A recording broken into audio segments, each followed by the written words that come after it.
नमस्कार, कृषि helpline channel में किसान भाई बहनों का स्वागत है। आज का बड़ा ही इम्पोर्टेंट विषय है हमारा।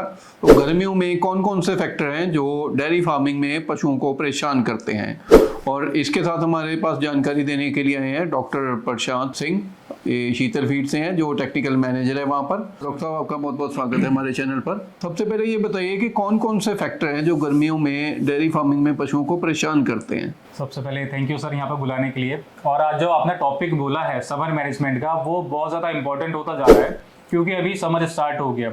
अभी अप्रैल, मई, जून, जुलाई इसमें अच्छी खासी गर्मी रहेगी, जिसमें बहुत सारी प्रॉब्लम्स फार्मर भाइयों को आने वाली है। जैसे मिल्क प्रोडक्शन कम हो जाता है, फैट का प्रॉब्लम है, पशु स्ट्रेस में है, ग्लूकोज लेवल कम हो जाता है, एनर्जी लेवल कम है, उसके साथ साथ कंसीविंग की प्रॉब्लम है, हरा चारा प्रॉपर नहीं खाता। तो ये सारी चीज़ें हैं जिसको हमें एक अच्छी तरीके से फार्मर्स को अवेयर करना है। और जैसा भी आपने पूछा कि क्या क्या मेन फैक्टर्स हैं जो गर्मी में होते हैं, सबसे पहला अगर मैं काउंट करूं, सबसे पहला टेम्परेचर, क्योंकि गर्मी में टेम्परेचर बहुत ज़्यादा हो जाता है, तापमान बहुत ज़्यादा बढ़ता है। दूसरा स्ट्रेस है। तीसरा ह्यूमिडिटी, जिसको हम कभी कभार सफोकेशन बोल देते हैं, पशुओं में तनाव भी बोल सकते हैं उसको। चौथा है हॉट एयर, गर्म हवा चलती हैं। पांचवा लूज डंग, पशु का गोबर पतला आता है। छठा इंडाइजेशन है, जिसको हम कहते हैं कि पशु की पाचन क्रिया खराब हो रही है। और धीरे धीरे उस सब की सिक्वेली, जिसको बोलते हैं कि अगर एक प्रॉब्लम है तो वो दूसरी प्रॉब्लम को जन्म देती है। जैसे मैंने अभी बात करी, इंडाइजेशन है, पशु की पाचन क्रिया खराब है, तो कहीं ना कहीं अगर पाचन क्रिया खराब होगी तो उसकी जुगाली भी कम होगी। अगर जुगाली कम रहेगी तो फीड इंटेक बहुत कम रहेगा, वाटर इंटेक कम रहेगा, और after all at the end of the day जो एक फार्मर भाई को चाहिए होता है, दूध, अगर ये सब चीजें प्रॉब्लम में है तो पशु का दूध भी कम आएगा उससे। डॉक्टर साहब, ये हीट स्ट्रेस क्या चीज होती है? हीट स्ट्रेस एक्चुअली सर एक कॉम्बिनेशन है एनवायरमेंटल टेम्परेचर का, साथ में रिलेटिव ह्यूमिडिटी, जिसको सफोकेशन बोलते हैं, उमस बोलते हैं, सोलर रेडिएशन, सोलर की बहुत ज्यादा, सन की बहुत ज्यादा गर्मी है, एयर मूवमेंट। देखिए, अगर पशु धूप में बंधा हुआ है तो पहली बात तो गर्मी में टेम्परेचर बहुत ज्यादा होता है, उसके बाद उसको उमस है, तनाव है, उसमें रहेगा। साथ में जब सूरज की तेज किरणें पड़ती हैं और हवा का बहाव चलता है, तो इन सबको मिलकर पशु एक स्ट्रेस में आ जाता है, उसका एनर्जी लेवल कम हो जाता है, पशु डिहाइड्रेट हो जाता है। तो उस सब कंडीशंस को हम बोल सकते हैं कि पशु स्ट्रेस में है। और ये सारी की सारी चीजें पशु की एक न्यूट्रल पावर होती है, थर्मल न्यूट्रलिटी जिसको बोलते हैं, वो बहुत ज्यादा कम हो जाती है, और उसकी वजह से पशु का मूवमेंट, बॉडी का, या ब्लड सर्कुलेशन कहते हैं, उसमें असर पड़ता है। एनवायरमेंटल टेम्परेचर जब इंक्रीज होता है तो पशु बहुत ज्यादा हौंकना शुरू कर देता है, जिसको हम बहुत से बार कहते हैं कि पशु जीभ निकाल कर सांस ले रहा है। और उससे क्या होता है कि पशु को पसीना आता है, और पशु की बॉडी से जो हीट जनरेट होती है, जो पशु के शरीर से हीट निकलती है, वो बढ़ जाती है उसमें। डॉक्टर साहब, हीट स्ट्रेस के लक्षण क्या क्या होते हैं, इसके बारे में हमारे किसान भाइयों को बताइए। मान लीजिए अगर गर्मी का सीजन है और टेम्परेचर अगर ज्यादा है, तो अगर ज्यादा टेम्परेचर होगा तो स्वेटिंग होगी, पैंटिंग होगी, जिसको हौंकना बोलते हैं।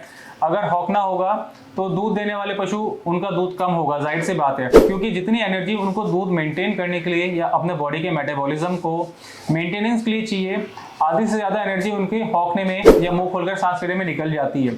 पशु नेगेटिव एनर्जी बैलेंस में चला जाता है, बहुत से लोग उसको कीटोसिस भी बोलते हैं। और इसका एक लक्षण आप देखेंगे कि पशु फीड खाना छोड़ देता है, हरा चारा वो खाएगा, तूड़ी वो खाएगा, लेकिन जो कंसंट्रेट डाइट है उससे दूर भागता है वो। अगर इस तरीके की प्रॉब्लम आएगी तो जाहिर सी बात है पशु का दूध गिर जाना है, फैट गिर जाना है, उसमें रिप्रोडक्शन की प्रॉब्लम आ सकती है, कभी कभार अबॉर्शन भी हो जाता है। और उसके बाद फीड इंटेक, जो सबसे बड़ी चीज है कि अगर पशु खाएगा नहीं तो दूध कहाँ से बनेगा, फीड इंटेक भी बहुत ज्यादा कम हो जाता है। और डॉक्टर साहब, इसके बचाव कैसे कर सकते हैं, ये भी हमारे व्यूअर्स को बताइए। इसके बचाव के लिए सबसे पहले जो भी हमारे किसान भाई हैं उनको एक बार पता होना चाहिए कि इसके सिम्टम्स वगैरह, साइंस वगैरह किस तरीके से हैं। बाई चांस हम बोल देते हैं कि पशु को सही तरीके से बांधा था, लेकिन फिर भी क्या है, दूध घट गया। अगर आपको लग रहा है कि आपका पशु स्ट्रेस में है तो उसका बिहेवियर, उसको एनालाइज करना पड़ेगा आपको। जैसे फीड इनटेक कम कर देना, मिल्क कम कर देना, फैट और एसएनएफ बहुत ज्यादा कम हो जाता है उसमें। सोमैटिक सेल काउंट जिसको बोलते हैं, मेस्टाइटिस बनाता है, क्योंकि सोमैटिक सेल काउंट इंक्रीज हो जाता है मेस्टाइटिस के केसेस में। पशु का वेट लॉस हो जाता है और रिप्रोडक्शन की प्रॉब्लम रहती है। एनिमल बहुत ज्यादा अनकंफर्टेबल लगेगा, आप देखेंगे पशु मुंह खोल के सांस ले रहा है, हौक रहा है। अगर पशु मुंह खोल के सांस लेगा, जीभ बाहर निकालेगा, तो उसकी राल, उसका सलाइवा बहुत ज्यादा बनेगा, वो छांव की तरफ देखेगा, किसी पेड़ के नीचे छांव है तो उस तरफ भागने की कोशिश करेगा, अपना मुंह पानी में डालेगा और पानी को बाहर निकाल के फेंकेगा, वो पिएगा कम।